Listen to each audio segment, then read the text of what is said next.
Friends, it's Carter, and welcome to this episode of Making It Up, the conversation series between writers, where we just sit down and we talk all things writing, all things books, the publishing industry, individual journeys, inspirations, wherever the conversation takes us. That's where we go. There's nothing scripted, no questions prepared. I am ultimately winging it, and it probably shows desperately and tortuously throughout these conversations. So thank you for bearing with me through all of this. Before we get to today's guest, just an announcement. We've got some new online classes up at unboundwriter.com. Took a lot of time, put a lot of effort into these things. They look fucking great. We've launched a new series of classes called How I Write, and it's featuring different best-selling authors. They're basically in-depth conversations with me and these authors talking about their process, their craft, their journey, and everything that you can glean from them to maybe apply it to how you write. These are self-guided online courses that you can purchase and keep, and they are all at unboundwriter.com. So check them out. I've got some other classes up there as well. Great learning tools and resources. And while you're at unboundwriter.com, you can see all the other different things that I offer, including one-on-one coaching. All right, so today I talked to the wonderful, talented Laura Resau.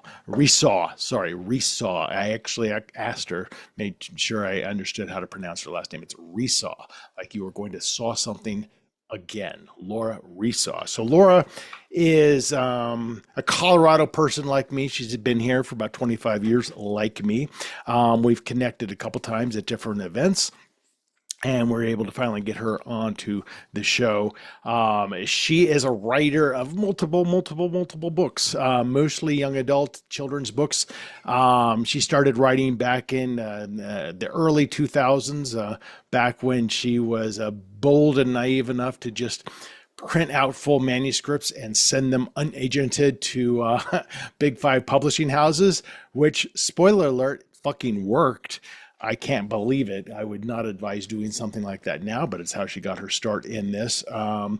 But actually, her start came much earlier when she was writing stories as a kid, and she developed a love of other cultures, a love of other languages. And so a lot of her writing has to do with that. But she has just written and released her first adult fiction novel called The Alchemy of Flowers, which looks amazing. It just came out July of this year. And we get into an interesting conversation about that shift, right? You know, you're known for children and young adult fiction, and you write adult fiction. You're kind of starting over again. You're finding a different agent. You're sending out, that agent has to send out manuscripts to editors who are not familiar with you because they don't work in the young adult space. So there's some really great advice in this about being thoughtful about how you approach getting representation and selling your work, and also about kind of building your brand. And do you need to change your name if you're writing in the adult fiction space now? How does all that work? So quite a journey for Laura. It was really great talking to her. We're both going to hopefully be showing up at the Colorado Book Awards because we're both nominated. So it'll be good to see her there. But in the meantime, I had a lovely conversation with her, and we made up a fantastic little suspense-filled story about a hug. So that's it. So this is my conversation with Laura Resau.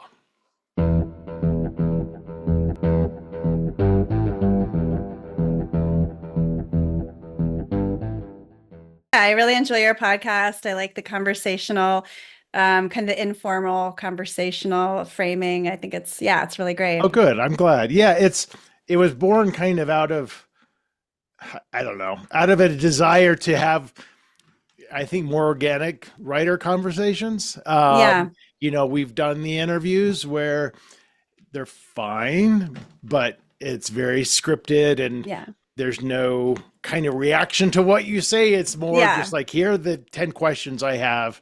Yeah. And, you know, I'm more interested, I think, in writers than that, where I'm like, I want to kind of pick a little bit. Yeah, absolutely. It feels fresher that way, I think. Totally. And Mhm. so obviously we have in common that we're both in Colorado. And I just read on your website, the other thing we have in common is, which sounds really braggarty of both of us, is 5 Colorado Book Awards. Oh, Uh, do you really? Oh, wow. Congratulations. Yeah, Thank you. I remember I wasn't sure if You I should put too. it on my bio, and I was like, you know what? I'm just gonna do it. Yeah, But totally, totally. No, well, it's okay, that's cool. Are you gonna be there this year? I will be. Well, I'm nominated. It's my partner's birthday. I think we're probably going to go. It's a weird year, obviously, with Colorado Humanities, and so it makes me want to go because they were completely defunded by Doge. Yeah. Um, and now they're turning it into an auction and a fundraiser and all good stuff. So I Yeah. kind of feel like I want to go, but Yeah. just trying to kind of weigh things. What about you? Wow. I have a young adult that's Oh, nominated, so great. I'm going. But yeah, it'd be great to see you there Yeah, if you're totally. able to Yeah, make and it. they always put on a good thing. I was wondering if they were even going to do it when I heard about the Yeah, funding cuts. But me so have you been? too. Yeah, I know you didn't grow up here, but have you been in Colorado for a while? So I've been in Colorado for 25 years. Okay, so about the same as me. Yeah, yeah. And I before that I lived a bunch of different places, but I was born and raised in Maryland. Right, right, kind of Baltimore area, right? Exactly. Yeah. Yeah, you did your research. Yeah, I just picture you having this gritty wire-esque background, growing up on the mean streets of Baltimore. Was that what it was like, Laura?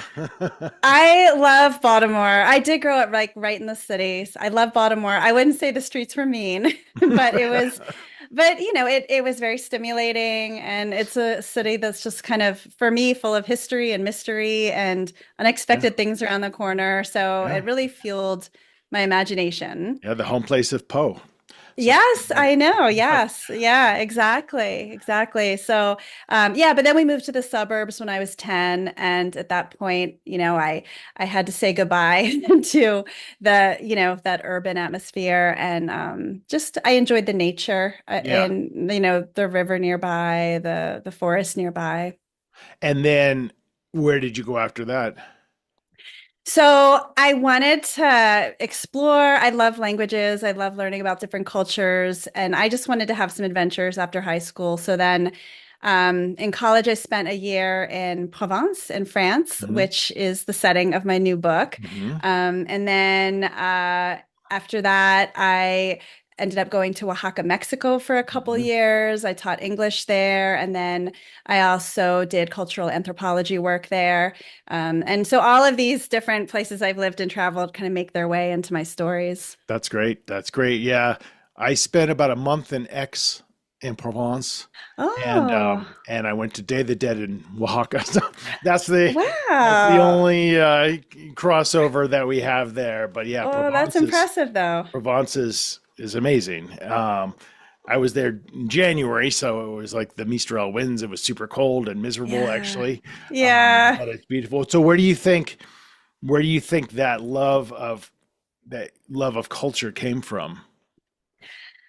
Yeah, so I mean I always loved reading and I always loved reading about books, set in different places with different cultural elements ever since I was pretty young. So I think that is what kind of sparked my interest in going into anthropology and then just wanting to immerse myself in travel. I just feel like when I travel, it sparks my creativity and I get lots of ideas for stories. And Right. it's just, yeah, it just my imagination kind of goes wild when I'm living and traveling somewhere. Yeah, I mean that makes sense. And were you being was your family taking you out of the country at an early age where you had some kind of exposure to that? Not too much. We just, we spent summers. My grandparents had a little mobile home near Ocean City, so we would just go there, just a few hours drive away. So we didn't really do much international travel when I was younger. That's something that I kind of cultivated when I became an adult. And it's so important, I think, having that sense of journey. Not, and I think a lot of people think of it as like travel, meaning it's self-fulfilling. in terms of I get to see all these cool places. But the reality of it is it's culturally awakening, and I think it stokes empathy in a way that is only helpful as a writer. I think the best writing comes from that place of empathy where you're like, I'm inhabiting somebody else's point of view. And so I have to be them. And I Mhm. can only do that with a strong sense of empathy. And I think there's a parallel there between that and that cultural curiosity, wanting to travel, wanting to see how other people live, wanting to see what their cities are all about. Do you Mhm. consider yourself a fairly empathetic person? I try. That definitely that's one of my goals in life. But I agree with you 100% about empathy really being key to being a writer. You have to be able to, without judgment, put yourself in someone else's shoes and really think about how are they experiencing the world with their senses, with their mind, with their heart. And I definitely think travel helps with that. And then for me also, I think that travel and writing books, for me, it's a way to connect with other people. Hmm. I've done some collaborations with some Indigenous women from Ecuador and formed really strong bonds there. And just, whenever I do research for a book or whenever I have, beta readers look at it, I just feel like it's a way to connect on a deeper level with people. So that's pretty interesting. The idea of collaboration as a vehicle for connection. Um, I think some would argue that you collaborate with somebody, an Ecuadorian, for example, to supplement your shortcomings of knowledge of the culture, of voice, Mhm. whatever, as opposed to I just want to know them better. And what better way than to have their voice be part of a co-written story? Yeah, definitely. I feel like one of the most meaningful experiences of my life, and most meaningful friendships is with a woman who I co-wrote a book called The Queen of Water with. And so Hmm. it's based very, very closely on her life. She was taken from her indigenous family in Ecuador at age 7 and forced into servitude for 8 years. And then Oh, she wow. had to, but she has a lot of spunk and spirit, super smart, super funny. She ended up resisting them in all kinds of interesting ways and ultimately Hmm. escaping, creating a life for herself. But telling the story with her, she asked me to tell the story with her. 'Cause she was a student where I was teaching English as a second language. Hmm. And it was a very intensely emotional experience doing the storytelling sessions, the interview sessions, and then it just made us become very, very close. And then after that, when we were actually writing the book, revising the book, and then ultimately promoting it and doing book talks, it just made our bond, I think, even stronger. And so, yeah, we consider each other like sisters at this point. That's But amazing. so for me, like the book was a really nice outcome, but then also the friendship it was very transformational, I think, for both of us. And lifelong, I would expect, Yeah, for sure. yeah, absolutely. So just backing up a little bit, you studied anthropology. Clearly you have a love of story from a young age, but there's a big difference between loving to read and loving stories to like, I'm going to write. It's such a major step, even though we all start with very minor steps. But yeah, how many people we meet who are like, oh, I've always wanted to write. And we look at it now like, well, you can, like Yeah. anyone can. Hmm. But it is such a mental hurdle. So where did that first step begin for you? So I did start writing stories as a kid, and Oh, okay. I loved it. I wrote little choose your own adventure books, and Love it. I loved writing. So pretty much throughout my childhood, I was writing. My mom's a big reader. We went to the library all the time. I'm still friends with my Baltimore childhood librarian. So That's that was awesome. yeah. So I definitely grew up with a love of an appreciation for story.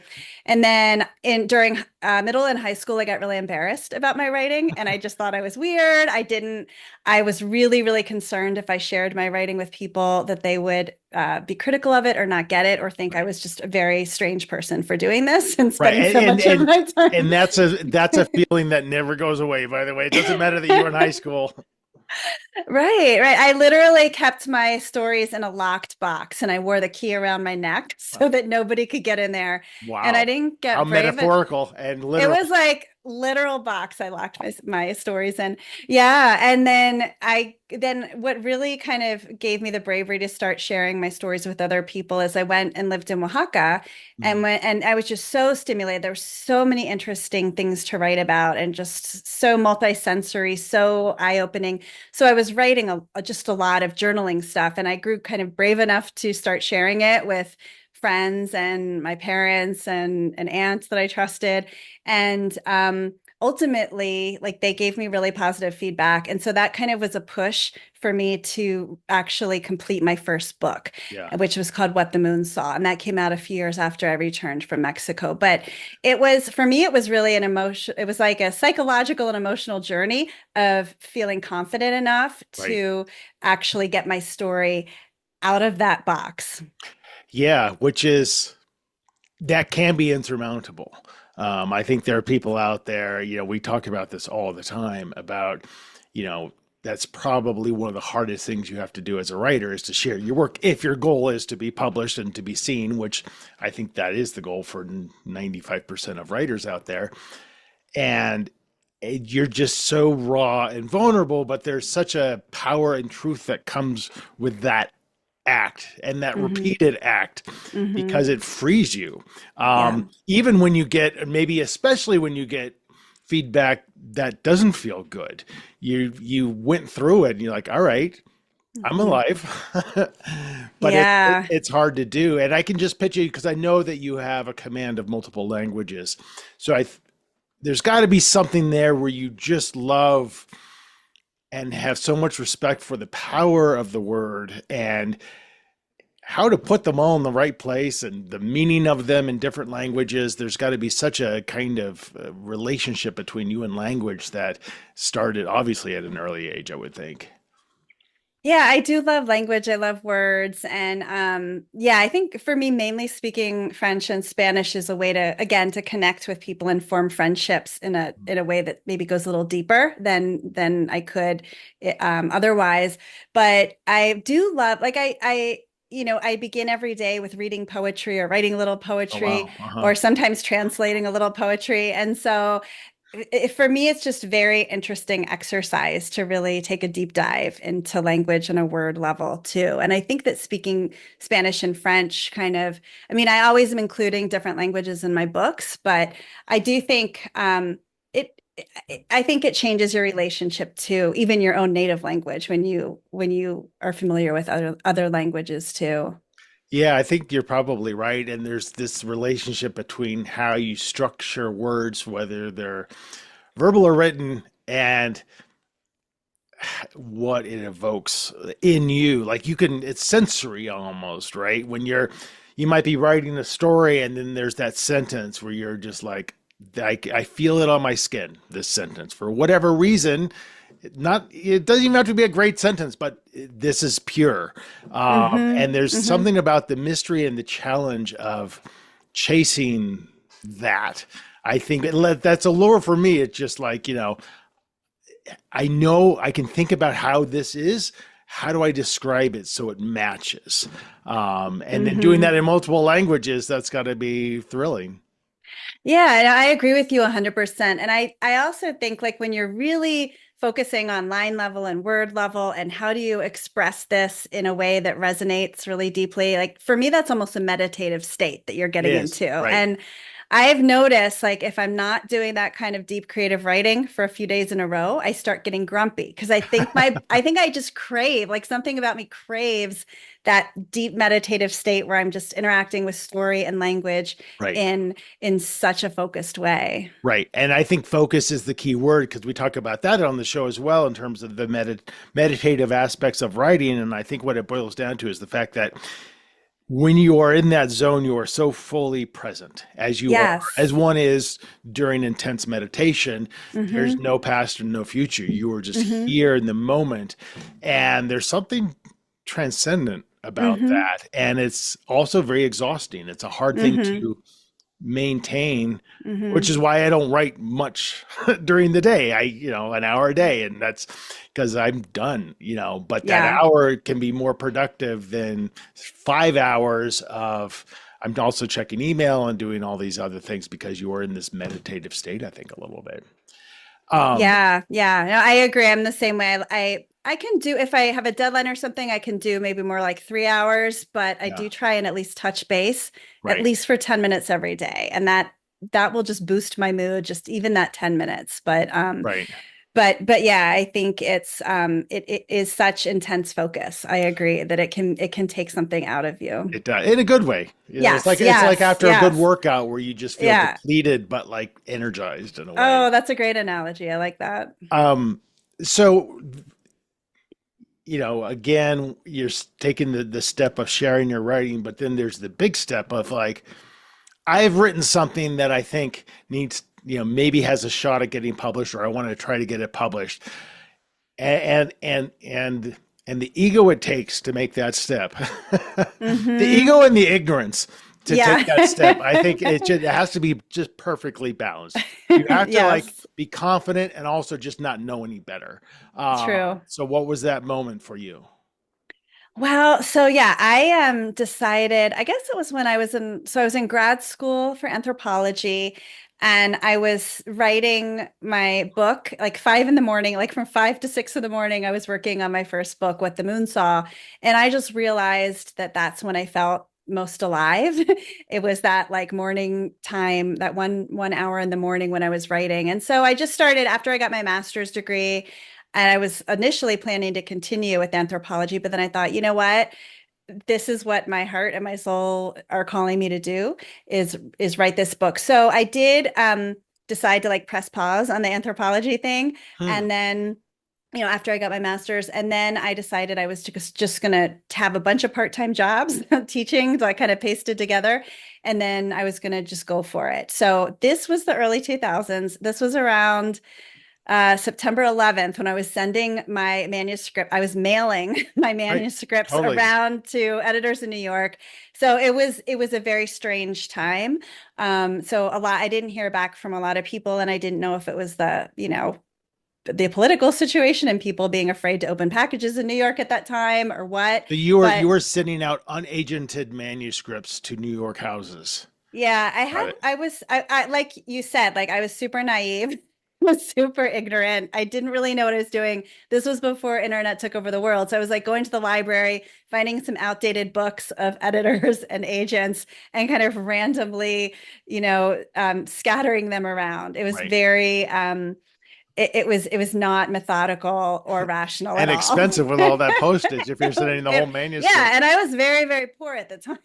Yeah. So yeah, but amazingly, I did end up getting an offer from an editor at Delacorte Random House. She Wow. happened to be a new editor. She was building her list. She was open to unagented manuscripts.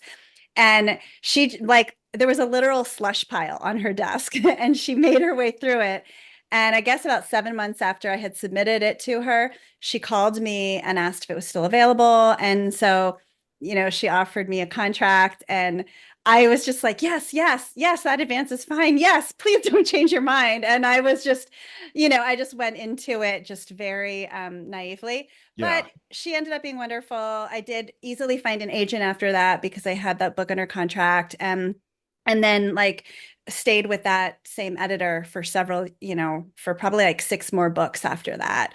So That's it amazing. worked out, but it was Yeah. definitely like what you were saying as far as me not really knowing what the heck I was doing and being Right. pretty scared, but also getting kind of lucky. And for the listeners, this is terrible advice, by the way. Don't. Well, I'll tell you what I did to get my adult agent, like which is better advice. So I had to get an adult agent when I decided to make the switch Right. after 11 books for kids.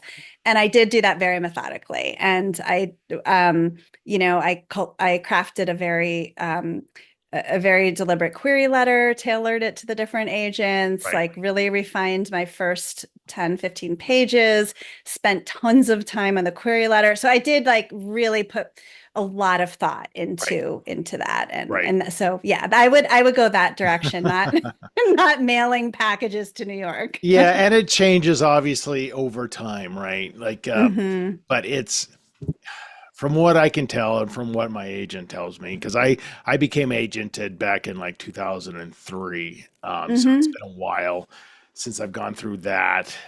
Did you have to snail mail everything back at that Everything. time? I Yeah, remember yeah. thinking about the quality and the weight of the stock of the paper that I was using. I'm like, does this is this nice paper? I totally remember thinking about that. And I remember getting like, going in the mailbox, and it might be a year later, and getting like a Yeah. 20 times mimeographed over scanned rejection that it was all crooked, and but it was 75 rejections from agents, and then I Okay. landed mine, and I'm still with her today. Great. Yeah, Um, yeah. It can take a lot. Like good for you and for it's sticking that out and getting connected to the right one. Yeah, I mean, I didn't know any better, and I just knew this was what I wanted to do. So I was Hmm. like, I guess I'll just kind of keep doing this, and you don't let it pause your writing. Hang on, I gotta Right. cough for a second here. Uh, Sorry, listeners. Stupid thriller fest. Oh, Um, but what I understand today, it's harder than ever to get an agent and then to get published after that. I don't know if you've heard similar things. yeah, definitely. And that's why I did decide to really, I had my children's agent and I thought I do need an adult agent who is really connected with editors and who understands what exactly they're looking for. So I knew I needed a second agent. And I knew it was going to be hard. I mean, look, I don't know exactly what the statistics are, but I mean, it's not easy to get agented or to get a book published these days. And so I did want to set myself up for success as much as I could, kind of breaking into the adult part of the industry. So yeah, that was a little daunting. There's a podcast I listen to called The Shit No One Tells You About Writing, and Oh, that sounds great. it's great. It's a great podcast, and they do query letter critiques. And so I just listened faithfully to that and understood how I could make my first pages and the query letter as strong as possible.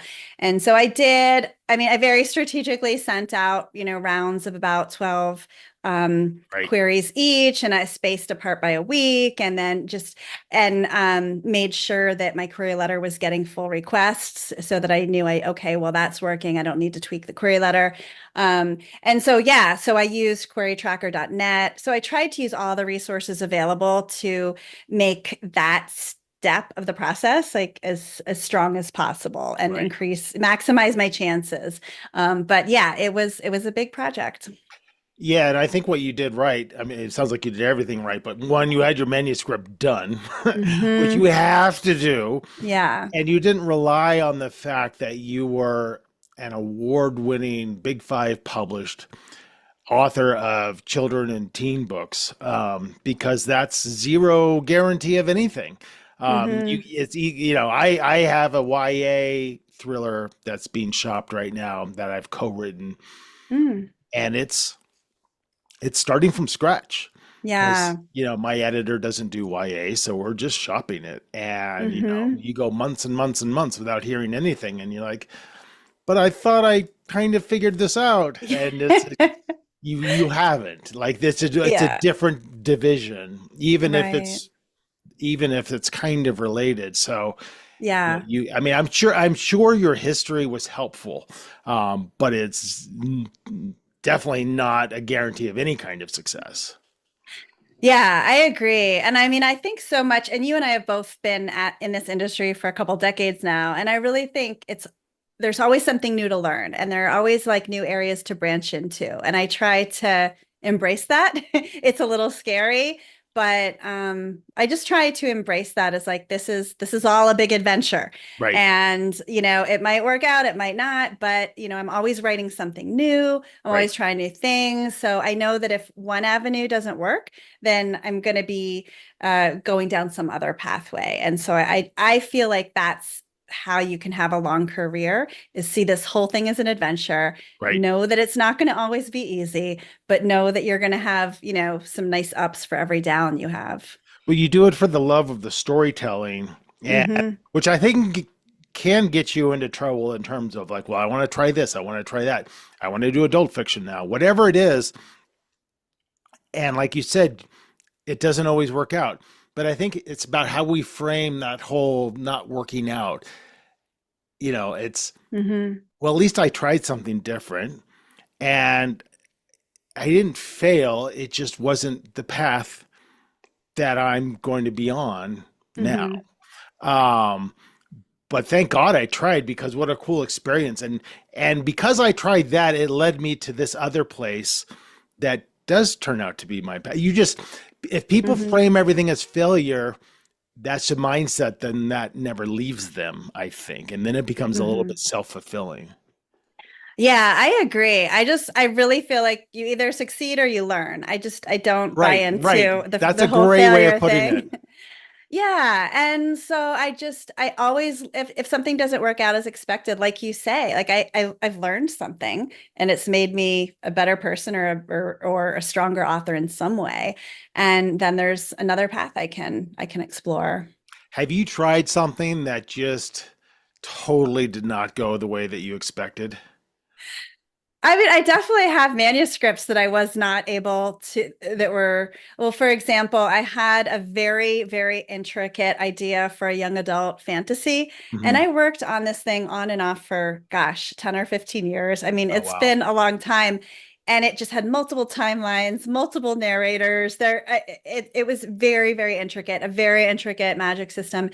And I tried it from all different angles, and I just couldn't make it work. And I mean, it was interesting for me. Yeah. And I think I learned a lot about, world building and fantasy and, making multiple narrators work. But that particular project, I just had to put it aside and say this was a learning experience for me. Yeah. And I think for some people that's easy to do. I mean, I've got three manuscripts that never sold. I mean, they were early on. And this YA, which is who knows what's going to happen with it. But that point of, because you can look back on it, I'd be curious when you look back on your YA fantasy, if you ever look back on your YA Hmm. fantasy, you obviously recognize it as complex, but you recognize it as, this is a good story. This is a story that can stand among what's being published right now. Or do you have the sense, and I've had this moment too, where I'm like, I'm not good enough to pull this off yet in my career? Yeah, I think for me it was more I'm not good. I don't have the skills and the tools and the strategies yet to be able to Yeah. pull this off. So I do, who knows, maybe in another decade or so, maybe Right. I'll have it all together. But I did salvage for other books that I did write that did get published. I salvaged bits and pieces of that story. So for Oh, example, yeah, like chocolate, like kind of a chocolate shop and lots of descriptions of chocolate and the origins of, cacao, that all went into my book Tree of Dreams. And I really drew very heavily on, the kind of fascination I had when I was using that element in the fantasy book. I just kind of took that excitement and took that element and stuck it in Tree of Dreams and felt very happy about that. So I do try and salvage right. ideas As that long as don't you're work not out. shoehorning it in just because you had put in all Hmm. the work, as long as it Right. feels organic and natural and propulsive to the story, then it's great. Then Yeah. why wouldn't you do that? Right. Right. Exactly. And what was when you now, and by the time this comes out, it will be out because I think it's like late July. You have your kind of adult fiction coming out. What was that mindset shift, if there was one, or is it just like, yeah, this is a story I want to tell now, and this feels like an adult book? Yeah, so I think a few factors went into it. One is I found myself wanting to read a lot of adult books. Mhm. I've read a bunch of your Oh, books, thank you. and I love reading thrillers. I was starting to read outside the genre of children's and young adult, and I was starting to read outside the literary genre, and it was so fun and so stimulating and exciting for me. And so that was kind of one thing that I just found myself more interested in adult fiction. And then the other thing is, I had gone through years of infertility and miscarriages Mm. and, kind of made it through to the other side. We adopted our son from Guatemala. And so I feel like kind of had my own happy ending, but I had written some nonfiction essays, kind of about my experiences. And I always thought it would be, I kind of craved like processing that a little bit more in a Mm. book form, but I didn't want it to be a memoir. I love story. I love adding bits of magic. Right. I wanted it to be fictional. And obviously that those aren't topics that young adults or kids are going to relate to in the slightest. So Right. I knew I had to move to adult fiction. And I had a couple other things like from my life as an adult that I wanted to explore in future books too. So I Right. knew this was an avenue that I was interested in taking, but I knew it would take work getting a new agent. And I had to learn my early drafts of this book felt young adult, like the Yeah. the voice did. So Yeah. my writing group told me that. And so then I had to go back and tweak the voice and make it sound more adult and kind of give myself permission to use, more sophisticated vocabulary words and to, have a little bit more self-awareness and reflection that you might not find Right. as much in More of books for that eternal younger. monologue that's kind of pensive without being too much. Yeah, exactly. So yeah, so I just decided to kind of take that leap, and I'm really glad I did. It's been really fascinating to explore another kind of realm of the Right. book industry.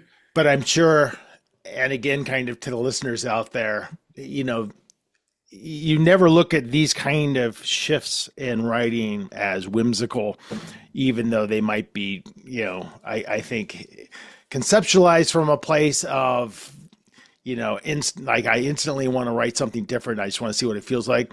But then you go through the technical aspects of it, the actual writing, and then the landing of the agent, and then the landing of the publisher. They don't want to just sell one of your books. Mm-hmm. So it has to be this thoughtful thing. Like, what else do Mm-hmm. you have that's adult Mm-hmm. fiction? So I'm Mm-hmm. guessing now you're probably in two worlds and Yeah. continue to write in two different worlds.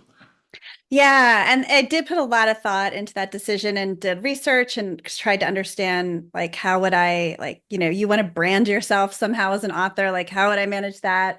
I did have conversations with my agent and editor about am I going to have two websites? Am I going to have a pen Am I name? Am changing I my name? Yeah, exactly. Right. And they felt like I already had a platform as young adult and children's writer, and they just felt like I should stick with that. But what I did was I found commonality between my adult writing and my writing for younger kids, which is an idea of kind of transporting readers. Okay. And so most of my books are set in different countries. So there's this feeling of, and they usually have bits of magic in them. So I kind of like highlight the transporting nature of the books and the bits of magic and kind of try to make that like the brand or the commonality. So I only have one website, I only have one social media presence, which I think makes my life a whole lot easier. It But is. Yeah, totally. yeah. Totally. Because that's such a big decision. And I mean, the branding thing is important because if you don't kind of say to the world, this is who I am, then the world's going to tell you who you are and you start to lose control over that. But it can be overdone. Pen names are, ubiquitous, obviously, and there's a lot of different reasons for them. Most of which totally makes sense. But I have a friend who changed his name. He's a best-selling author, and it's weird because I don't know what to call him because Yeah. he's Uh-huh. leaning so much into the new name. Yeah. Um, and I get it, but Mm-hmm. it's just weird. And, Yeah. so I don't know. I haven't gone through Yeah. it, so I don't know, but it's a Yeah. big I think it needs a lot of thought before you go down that road. I agree. Yeah, I'm good friends with a writer who has several different pen names. Oh wow. And and so that has been a challenge for her. She just writes different series that have like slightly different vibe and for slightly different audiences. But I remember at one point she got locked out of her Facebook account and she couldn't prove who she was because it was a Oh, pen name and she couldn't just, send a copy of her ID to right. Facebook or whatever. Right. And it just turned out to be this huge, huge hassle. So I also kind of had that in the back of my mind That's interesting. when I was making the decision. But ultimately, it really came down to at my publisher, which is Harper Muse, which is an imprint of HarperCollins. They kind of analyze, like, I guess, marketing and publicity possibilities, like based on the platform I had, and they felt like it would be advantageous to stick Right. with my name. So I kind of felt like, okay, they're the experts, and Right. plus it seems like less work for me. And Totally. so The less work is always key. You're already doing enough. yeah. Well, Laura, we're going to wrap up. Before we do, we're going to do our own little storytelling. This is the making it up part of the show. And I'm glad you've listened to the show before, so you kind of know a little bit what to expect. I've picked 3 books, more or less at random from my bookshelves. We're going to choose one of those books, and I'm going to choose a random sentence from a random page, read that sentence, and that'll be the first sentence in a very short story. Um, all right, so I've got these two were just all on the same shelf. So I've got they're all thrillers actually. The Ruins by Okay. Scott Smith, Ali Land's Good Me Bad Me, and Sean Cosby's Blacktop Wasteland. So choose one of those. Let's do Good Me, Bad Me. Let's do that second one. It's a great book. I am I don't I intrigued. don't read a lot of thrillers unless I Oh, have to. really? Huh. And I remember reading this, and it's just a great book. It's just I love when you read something you're like, all right, I'm in. I haven't seen something Uh-huh. like this before. I'm not predicting what's happening, so Mm-hmm. I always appreciated that. So Yeah. give me a page between 1 and 333. Okay, let's do 111. All right, I love. Oh, there's a plane ticket stub in here, huh? Huh. That's from Japan. Like as a bookmark, did you go to Japan Yeah, and I put it in there? did. I flew Oh, through Japan. Huh, that's so funny. oh. I'm going to Um, Japan in October. oh, excellent. Good for Yeah. you. I need to go somewhere. Um, and it's funny, the bookmark was almost exactly at 111. It was just a little bit off. Oh, it's Um, fate. um, all right. This is about as straightforward as it gets. So you do whatever you want with this. Um, I ignore her and walk away. Oh, okay. But then she chases after me and grabs my shoulder, and I spin around to face her. Her face is red and sweating, and she looks murderous. A flash occurs to me. The only other time somebody's laid their hands on me in an aggressive way, I must have been 7 years old, and it was a pitiful fight that I quickly lost. But we're adults, and looking at her right now, my hands clenched. This doesn't feel like something I could lose. Mm. I remember after that fight in elementary school, I had to write an apology note, and I wish I could do that now, but I'm just seeing red and feeling fire and wanting to get away from her as soon as I can. She grabs a fistful of my t shirt and pulls me into her. And at that moment, it dawns on me how unchildlike we both are, how strong she actually is, the definition of her forearms. I realize I could be in way over my head here.